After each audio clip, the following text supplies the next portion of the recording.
What's poppin', y'all? Welcome back to I Do It Myself. I'm Wayno. Second episode of the day. I hope y'all enjoyed the first. I hope y'all having a good day. We in the afternoon now. How y'all feeling? Well, you know, if it's some Drake news, then we covering it. Nah, but on a serious, I want to have a serious conversation regarding Drake today. He did this Bobbi Althoff. He did the interview with her. And a lot of, clips is out. I watched a lot of it. We'll talk about how I feel overall, but I want to talk about just key moments within this conversation. Because I think that Drake, while he's become like this villain now, yeah, there's moments or reasons why he might have became it, but I think a lot of it is self-inflicted, and I think a lot of it has to deal with insecurity. I think a lot of it has to deal with feelings and emotions. And he said it, not me. Like, this is just my assessment. You feel me? Like, this seemed like a therapy session as opposed to a kind of a conversation. And let me be the first to say, I think this shit is trash. Is it because I could do a better job? Nah, I ain't even thinking about the job, nor do I want it when it come to him. But people want to hear things from him in a certain level of context if he's going to speak. Drake has been a person that's been entertaining us for damn near 20 years now. Damn near 20 years. Let's just keep it 1,000. He's been putting out music. He's been doing interviews. He's been making songs, putting out product for damn near 20 years. And I think that for so long, we were just used to a certain level, a certain standard from him. With that being said, I'm gonna keep it 1,000. I actually like the "What Did I Miss" song. I mean, it sounds better, but let me tell you why I like it more now than I did when I first heard it. It's hard to listen to music today because you see so much from a person. Back in my day, right, when I was younger, all I had to do was read a magazine, watch them on MTV or BET, listen to the music. That was it. I didn't know what they ate for breakfast. I didn't know every chick they was dating. I didn't see intimate moments within their lives. I didn't know what their kids looked like. And because of that, I didn't care. Because what I would get from the artist is what they put in the music. But now today, we in a different time. So let's go through some of these clips and talk about it. Thank you. I don't know why you would know that. If I get my nails done. I get my nails done. Okay. You know what a big thing was when I started to get my nails done? I think the first thing I did was I painted them like yellow or something because I was like, oh, I'm gonna start getting manicures and or like start like doing like getting my nails nice, and then people are gonna say things, and then I was like, you know what?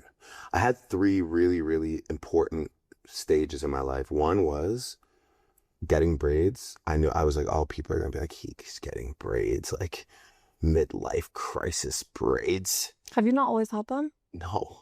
I've never known you to not have them. Well, that's because you know absolutely nothing about me. Zero things and pay about zero you. attention. So thank you. You're welcome. Lexi, who's way younger than you, knows that I haven't had braids for my entire life, right? Yeah. Lexi's great. I love Lexi. I do too. But I have not had braids for my entire life. And then I got a face tat and I was like, oh, what is that? Midlife crisis face tat, they're gonna say. What is that of? My mom's initials. What are they? SG. Oh. Sandra Gale. That's cute. So I was like, oh. What'd your mom think of that? She's rowdy. She's a rowdy lady. So she actually got yatted up right after. Good for her. Yeah, she got a fucking super yat on her arm. Amazing. What's the third thing? She got yatted down. Nails, hair. The third thing was the nails. I was like, oh, what was the first one? Tattoo, hair, nails. I was hanging out with Yachty and like, I was like, fuck, man, I bite my nails like a lot. I'm like, I want like nice nails, and he had nice nails. I was like, and he was like doing wild shit. Like he would have them like painted and stuff, but he'd have like French manicures and all this shit. And I'd be like, it's such a nice trait, like just to reach for something and see like nice nails. And then, but I was like, but I just went for it. I remember like, I think I painted them like yellow and blue, and I'm like, I want somebody to say something negative to me about it so I can just like, it's like, I dare you to say anything about these fucking nails. No, not on the internet. I just mean like in person. I was like, I hope somebody just gets active. Did anyone say something? No, they didn't. Just me? No, just you right now, how ugly they are not without dying. it. Yeah. And damaged they are, by the way. They're rough. Shout out to Vic, though. Vic does a great job, I know. She just hasn't been around lately. Now, first off, from Bobby, I'm not buying this whole I don't know. I know absolutely nothing about Drake stuff, right? Uh, it's not even. It ain't got nothing to do with hip hop or anything. We talking about one of the most successful and important artists in the last like 80 years, or in the history of music. Period. And you want us to believe that I just don't know anything about him. I don't know nothing about you. And that's the part that comes off extremely contrived, right? Like that's the part that comes off super corny to me, because this whole game about how you don't know nothing, you don't know nothing, you don't know nothing, right? Now, the face tat situation. It's not that you have a face tat, bro.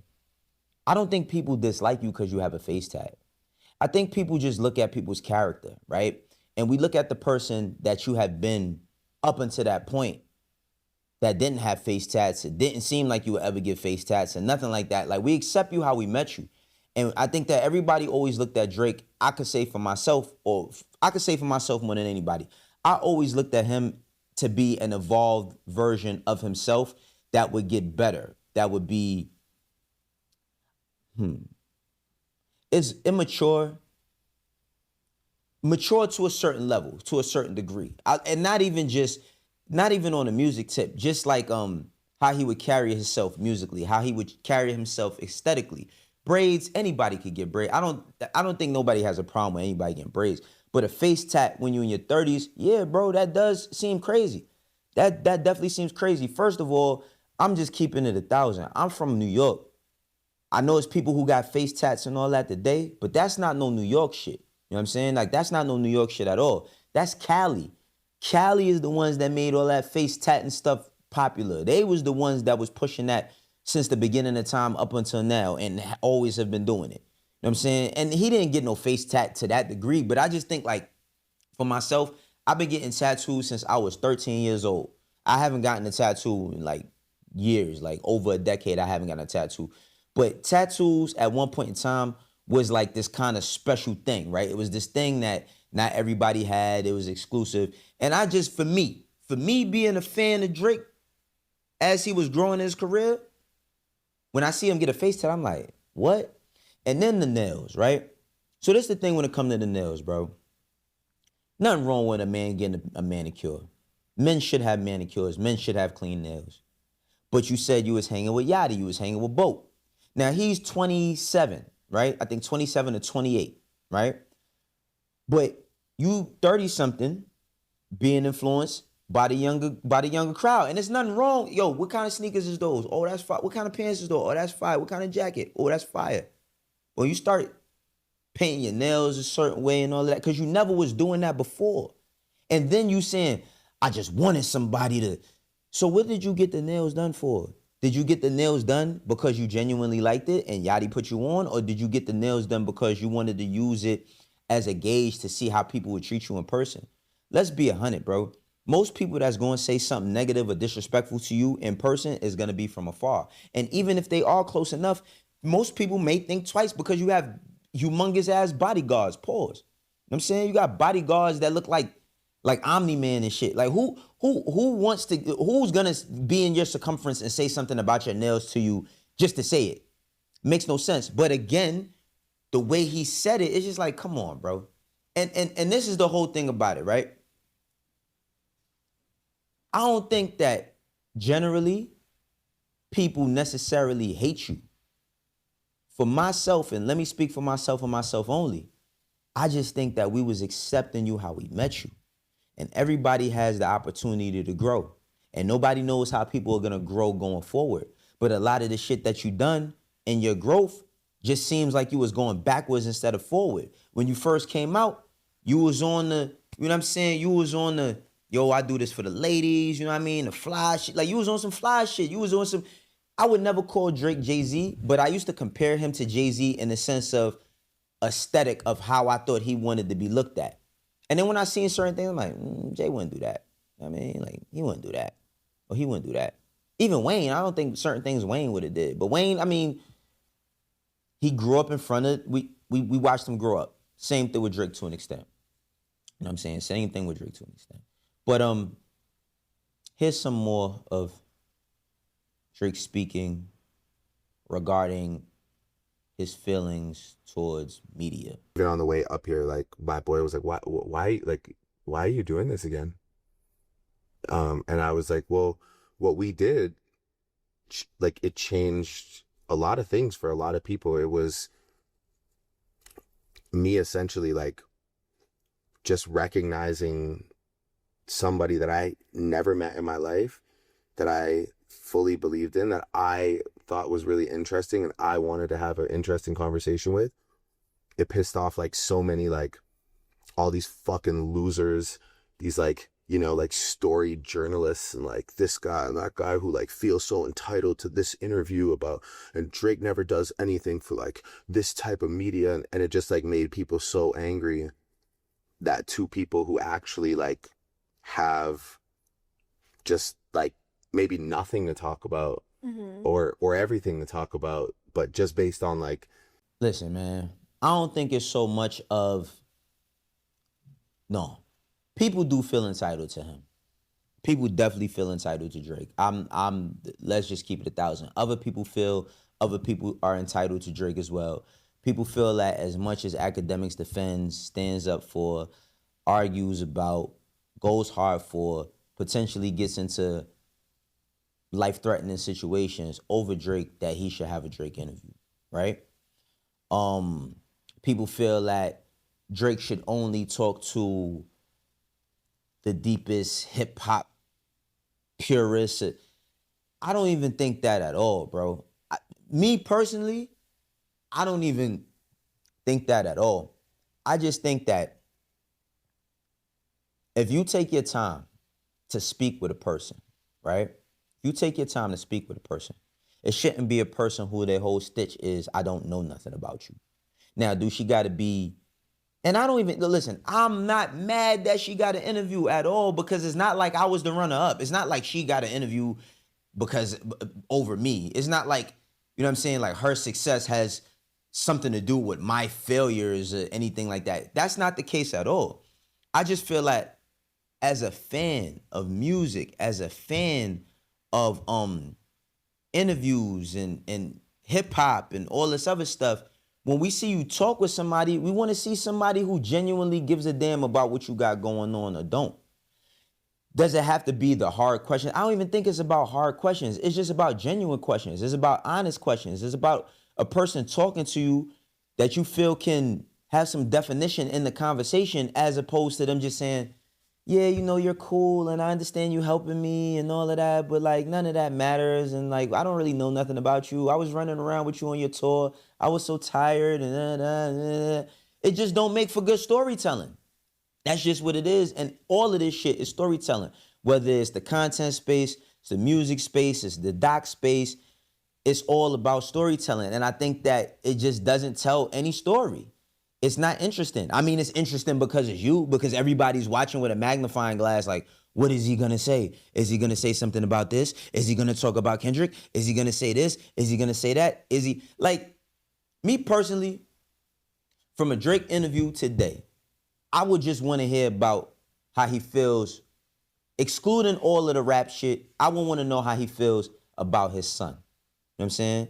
Like, about his son, their relationship, how much his son loves basketball, what it's done for him being a father. You know what I'm saying? What that shit really means to him as a man. Like, what does it make you feel? Like, the passion you have for your child, the passion you have to raise your child within such this crazy ass world, expounding upon the whole, I wasn't hiding my kid from the world. No, I wasn't hiding my kid from the world. I was hiding the world from my kid. You know what I'm saying? Like, expounding on that type of stuff. I would love to hear where he's at musically, what he feels about his music with a person that can say, yo, it was dope when you did this, but how would you approach, what type of producers, like shit like that, because that's what you gave us. You was the music guy. You was the music nigga. You was the person that came in the game talking about some, man, I ain't on that street stuff. That's for Wayne and Stunner and all of them. That's their background. That's the where they cut, the cloth they cut from. Then it was this me, you never hear a reply for it. Then you jumped in a few battles and got your rank up and you know what I mean? You handled yourself so people respected you. But more so the music. I don't really care, you know what I mean, about the nigga relationships or nothing like that personally.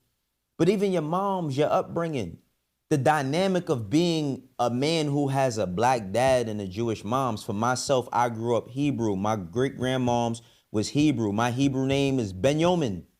I used to go to synagogue on Saturdays and read the Torah and all of that and not be able to eat nothing until the afternoon. It was the first thing we ate was a piece of parsley, fresh parsley.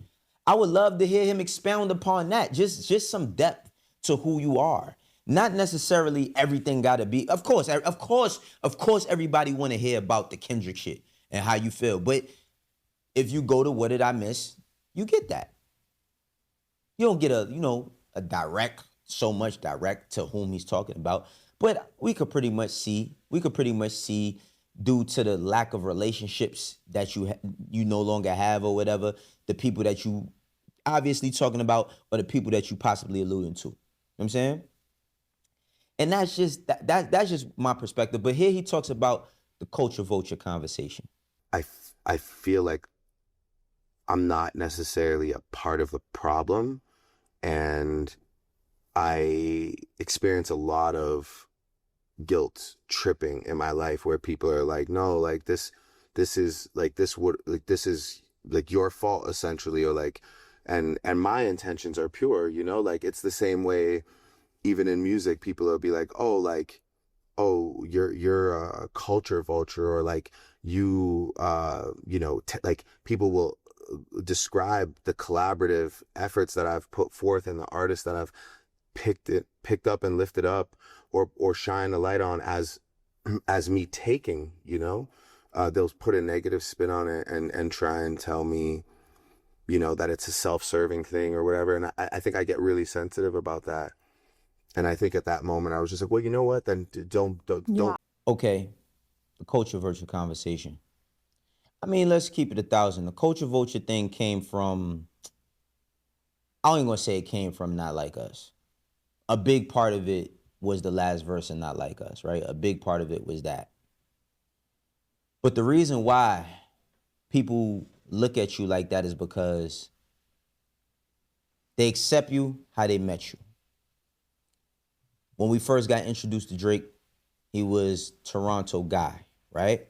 He was Toronto guy, the chief, the president, the most important person to come from Toronto in my eyes since Vince Carter, even though Vince Carter didn't come from Toronto. He just played there, right? But that's how I kind of viewed it. I mean, that's how I kind of viewed it. Now, it comes from your speech. Let's just keep it 1,000, bro. The speech. Whether you choose to realize it or not. See, the thing that I've learned is that you cannot make us see you how you see yourself. Now, do I think that a lot of Drake's features that he did was in vain? Like doing stuff for the Migos, jumping on Versace, you know what I'm saying? Like jumping on Look Alive. No, it's a lot of connection there. I think that Drake would literally see the Migos and like the music, because that's one thing that I do know about him. He's a music guy. So he's always been a fan and always been able to put his fandom at the forefront to say how much he loves something, whether it was buying a Clips mic, you know what I'm saying? Whether it was, what other shit that he buy? He got a bunch of stuff. The Tupac rings. Now, the Tupac rings is just bad timing or whatever. The Tupac ring and you know what I mean? It's just bad timing the way it all came together. But almost any hip hop fan is gonna have something like that. The trophy cases. He's been friends with tons of athletes. You damn right. If I was friends with every athlete that I could think of, any memento that I could get from them, I would have in my crib. But it's not only that. It's the conversation. Him doing a song with Lil Reese. You know what I mean? Us. Him doing songs with multiple people. Has he helped people? Yes. I don't think he should be chastised nor looked down upon for doing records with people. But it's not the music. It's how he carries himself. Or how people, I say myself, how we look how you carry yourself. Now, Sauce Walker's been a person that's going on tirades and tirades and tirades about what he hasn't done for Houston artists. Now, I'm not from Houston. I can't speak for Houston. Has he worked with Houston artists before? Bun B, you know what I'm saying, and a few others. But the same thing he did for Atlanta, he didn't do for Houston, and that's his prerogative. We just talked about with Thug, with Kendrick Lamar. You got the right to work with whoever you want to work with. But the whole culture vulture thing is because, bro, we literally watch you grow up on camera, bro. You living in the fucking Truman Show. That ass. We seen you on Degrassi. We seen you act. We seen you do multiple things in front of camera. And then we seen these things progress. And as you came in the game as an artist, you were so beloved. Everybody wanted a verse. You've written for people. You've done songs for people. I'm pretty sure you've written whole albums for people. Shit that's probably never come out or never will see the light of day. And you might have done it with the right intention, musically.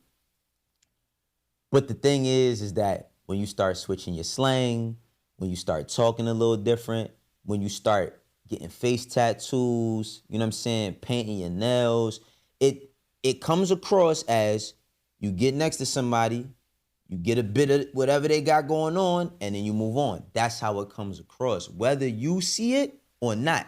Because you cannot make us see you how you see you. You can't. And this is why. Could make a bit of a statement where like we have our connects, we have that Janae song, but like it would be nice to have like 3 joints in that vein of like, oh God, like Drake, that wasn't just a fluke, you know what I mean? I want to like establish some, so if there could be like a base or like something dark underneath this shit, I think this shit reminds me of that like shit reminds me of like that Shawty Low beat. Yeah, that shit's, yeah. And that's why, cause you a music guy, bro. That's how people see you. That's how people see you, man. We don't see you as some big gangster mob boss, bro. We see you as an artist. We see you as a guy who makes music. You've gone through a lot. Could see it in your eyes. I could see it when you said, man, I wish somebody would say something to me in person. Bro, come on, man. You a billionaire or damn near close to a billionaire. You done made tons of money. You got a son. You got your friends or whomever you got around you, bro. Like, smarten up, my nigga. You almost 40 years old. I'm speaking to you not as no music industry person and no insider. I'm speaking to you as a 42-year-old, bro. Stop it, brother. Yeah, man. Fuck all y'all pussies, man. For real, man. I see y'all boys outside when I see y'all, man. For real, man. On some real shit outside, some body shit, man. I'm gonna see y'all boys when I see y'all, man. For real, you know, I got hope. Man. For real, real talk. I don't know if you should have done all that. Yeah. I'm taking this. All of that, you pussies and all that. Bro, what are you talking about? What? You just spent the whole hour and some change talking with this cool, chill little white girl, and then you start talking tough at the end of the interview. Come on, bro. Come on, man. I know it's people that's going to always view me as a hater of this man. There's going to be people that always view me as a hater of this man. But you could go write in my name on Twitter and write in his name, and you'll see me saying how dope I thought he was in the early 2010s and 11s and all of that, and how dope his music is. You know what I'm saying? You see jokes on there too, but everybody joke about everybody. I just think that, man, you got to stop coming across on some corn shit, bro. This is how I do it myself. For the ones that rock with me, know how we doing. For the ones that don't, eventually will. I'll catch you on the next one.